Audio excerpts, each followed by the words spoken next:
Hi, I'm Elena, a graphic designer with a knack for turning everyday visions into vivid realities.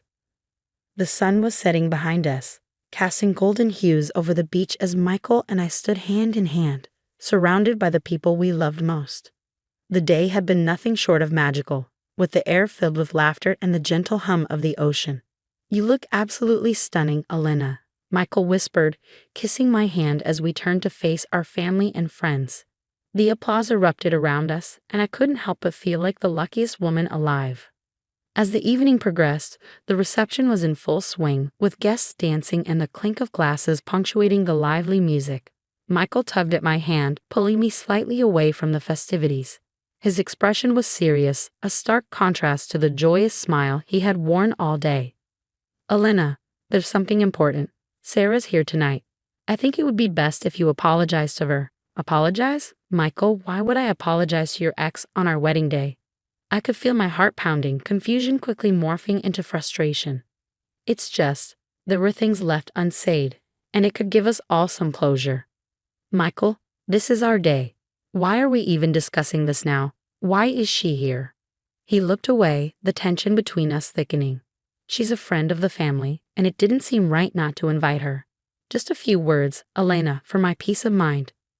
"Fine, if it means so much to you," I conceded, though resentment simmered beneath my calm facade. We approached Sarah, who stood awkwardly by the edge of the dance floor. "Sarah, Michael thinks it would be good if I said I'm sorry if there were any hard feelings from before," I said, each word heavier than the last. "Thank you, Elena. I wish you both the best," Sarah replied, her voice steady, though she avoided meeting my eyes. As we walked away, Michael squeezed my hand, thanking me, but the seed of doubt had already been planted. The rest of the evening, I found myself watching him, noticing how his eyes followed Sarah through the crowd. Later, when the music had slowed and the night was drawing to a close, I pulled Michael aside. "We need to talk about what happened earlier. Why did it matter so much for you to have me apologize to her today?" "Elena, it was just about making peace. Let's not ruin our night over this." "Making peace? On our wedding day? It felt more like you were still holding on to something from the past." "Elena, you're reading too much into this. Let's just enjoy our night, okay?" His dismissal stung, and as I watched him walk away to mingle with guests, a chilling realization dawned on me. This was not just about making peace, it was a sign of unresolved issues that Michael hadn't been honest about. As the final guests said their goodbyes and the night air cooled, my mind raced with doubts about the man I had just married.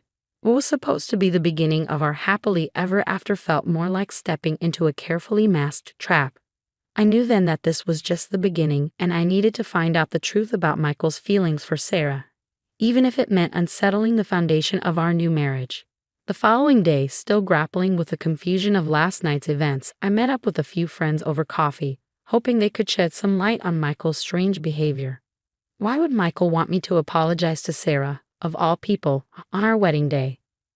I questioned, stirring my coffee more out of nervousness than need. "Elena, you know there was always something unfinished about how things ended with Sarah." "Maybe he feels guilty," offered Lisa, always the one to play devil's advocate. "But guilty enough to ruin our wedding day? It just doesn't add up," I countered, feeling the frustration bubble up again. "Yeah, it's weird, but maybe he's just trying to clear his conscience," Tom chimed in, trying to sound neutral. Determined to confront Michael directly, I waited for him to return from work. As soon as he walked through the door, I knew we had to clear the air. "Michael, we need to talk about yesterday. Why did you insist I apologize to Sarah in front of everyone?" "Elena, I thought we agreed to move past this. I just wanted to smooth things over." "Smooth things over, or is there something else? Are you still holding on to feelings for her?" "Come on, Elena, don't start. You're making a mountain out of a molehill. It's not just a small issue, Michael. You embarrassed me on what should have been the happiest day of our lives." "Elena, I apologized, didn't I? Let's just let it go." "No, I can't just let it go. There's something more here, and I need the truth." Our conversation was cut short when the phone rang. Michael answered, his face tensing as he listened. Watching him, I could tell it was Sarah on the line. He was careful with his words, casting quick glances my way. "Elena, that was Sarah. She's going through a tough time and reached out for some advice. On our honeymoon, the coincidence is too much to bear. Elena, you know I've always been someone people find easy to talk to. But why must it be you? Can't she find someone else to confide in? Why are you so insecure about this? You're acting crazy. Crazy, am I? Or is it crazy to have your husband taking calls from his ex on our honeymoon? Elena, stop overreacting. You're letting your imagination run wild. Feeling neither heard nor respected, I decided to take matters into my own hands. The next day, I contacted Sarah directly and met her in a quiet cafe downtown. Sarah, I don't mean to intrude, but I need to understand why you're reaching out to Michael now. Elena, I'm sorry if it's causing trouble. He was a big part of my life, and there are things I'm still working through. But why now, Sarah? Why on our wedding day? I guess I hoped it would be closure, not just for me but for Michael too. This isn't closure, Sarah. It's stirring up more trouble. What exactly did you two not finish talking about? Elena, I don't think I'm the one you should be asking. The meeting left me with more questions than answers, feeling my resolve. I needed undeniable proof of whatever was happening behind my back. If Michael wouldn't give me the transparency I deserved, I'd find it myself. The gears were already turning for a plan to reveal the full extent of Michael's deceit. A plan that would need careful, calculated steps to execute. I couldn't let this slide. The doubts and secretive talks were too much. I called my friend Mia, who had always been my go-to in times of crisis. Mia, I need your help. It's about Michael and Sarah. Whatever you need, I'm here. I need to know what's really going on between them. I'm thinking of hiring a private investigator. Are you sure about this, Elena? That's pretty serious. I've never been more sure of anything. Can you recommend someone? Actually, yes. I know someone discreet and effective. I'll send you his contact. The private investigator was a man of few words but came highly recommended. Rick assured me he could get the evidence discreetly and quickly. We met in a dimly lit cafe where I laid out what I needed. I want to know how often they meet, texts, calls, everything. Understood. I'll get you what you need. The days that followed were a mix of anxious waiting and acting normal around Michael. Finally, Rick called. I have something for you. We met again, and he handed over a folder filled with photos, text message logs, and call records. The evidence was damning: secret meetings, daily texts, and more. It's as you suspected, they've been in frequent contact. Armed with the truth, I decided it was time for everyone else to know. I planned to expose Michael at our upcoming anniversary party. Mia was pivotal in orchestrating the event so that all our close friends, including some of Sarah's, would be there. The night of the party, the air was charged with tension, at least for me. Michael was his usual charming self, unaware of the storm about to break. As we gathered everyone for a toast, I took a deep breath. This was it. Thank you everyone for being here today. There's something important I need to share. I turned to Michael, holding up the photos. Can you explain these, Michael? Why have you been meeting Sarah secretly? The room fell silent. Michael's face went pale. Elena, what are you doing? This isn't the place. No, Michael, this is exactly the place. Everyone should know the kind of man you are. Elena, please. Let's talk about this privately. There's nothing left to discuss behind closed doors. You betrayed our marriage. The crowd murmured, the shock evident on their faces. Michael tried to grab the photos. But I pulled the photos back. Everyone, I said, my voice steady despite the tremor of emotion. I found out Michael has been lying to us all for months. He's been seeing Sarah all while being married to me. Elena, stop this now.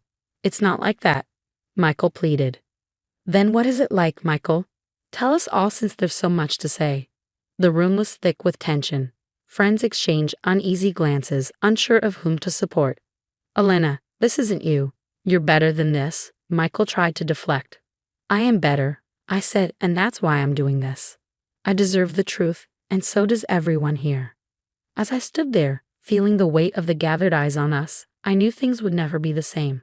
But I felt the surge of empowerment, having taken control of the narrative and refusing to be a victim in my own story. This was the beginning of reclaiming my life, no matter the fallout. The room fell silent as the confrontation unfolded. Friends and family, some with mouths agape, watched as the drama between Michael and me reached its climax. Why, Michael? Why did you deceive me? Why all the lies? I demanded, my voice steady despite the storm raging inside me. Elena, I didn't want to hurt you. It wasn't anything serious with Sarah. I was confused and I made a mistake, Michael stammered, his voice a mix of desperation and regret. A mistake? Secret meetings, countless texts, and calls are a mistake. You humiliated me on our wedding day, Michael. This wasn't just a lapse in judgment. Please, Elena, I love you. I never wanted to lose you, but you chose to betray me. How can there be love where there is no trust? The room echoed with uneasy whispers. Our friends exchanged looks of disbelief and pity. I thought we could get past this. I thought we could start over, Michael pleaded, reaching for my hand. Start over after everything. No, Michael. It's too late. I can't just pretend nothing happened. As I pulled my hand away, Mia stepped forward. She's right, Michael. You can't just play with people's feelings and expect no consequences. Elena deserves better. Supportive nods from others in the room bolstered my resolve. This wasn't just my battle anymore. It was a stand for respect and truth. Turning back to Michael, I took a deep breath. This is over, Michael. I deserve a life filled with genuine love and respect, not deception and heartache. With that, I walked away, the murmurs of support following me as Michael stood there, a figure of solitude and regret. In the days that followed, the reality of my decisions sank in. It was daunting yet liberating. The path ahead was unclear, but it was mine to shape. I was no longer bound by Michael's deceit or the shadow of a relationship built on lies. I began channeling my energies into my passion for design, taking on new projects that challenged and excited me. My nights were no longer about what-ifs, but about the joy of creating, transforming blank canvases into expressions of my inner strength. Life was different now, quieter but more authentic. I had found a new community of friends who valued and respected me, and every day was a step toward healing and growth. Standing by the ocean one evening, the breeze gentle and reassuring, I realized that this was not just an end but a beginning, a chance to embrace who I was and who I could become. No longer defined by someone else's actions, I was free to be unapologetically Elena, strong, creative, and undeterred by the past. That brings us to the end of Elena's tumultuous journey. Now, here's a question for all of you. Should personal issues, like past relationships, ever be brought into new commitments, especially something as serious as marriage? Where should one draw the line between past loyalties and present commitments? This story unfolded with every secret revealed, leading to drastic decisions. What's your take on balancing personal history with current relationships? I'd love to hear your thoughts and stories in the comments below. Your insights not only enrich our community, but also help others who might be facing similar situations. Don't forget to like this video if you found Elena's story compelling, and subscribe to stay updated with more narratives that stir the mind and challenge our hearts.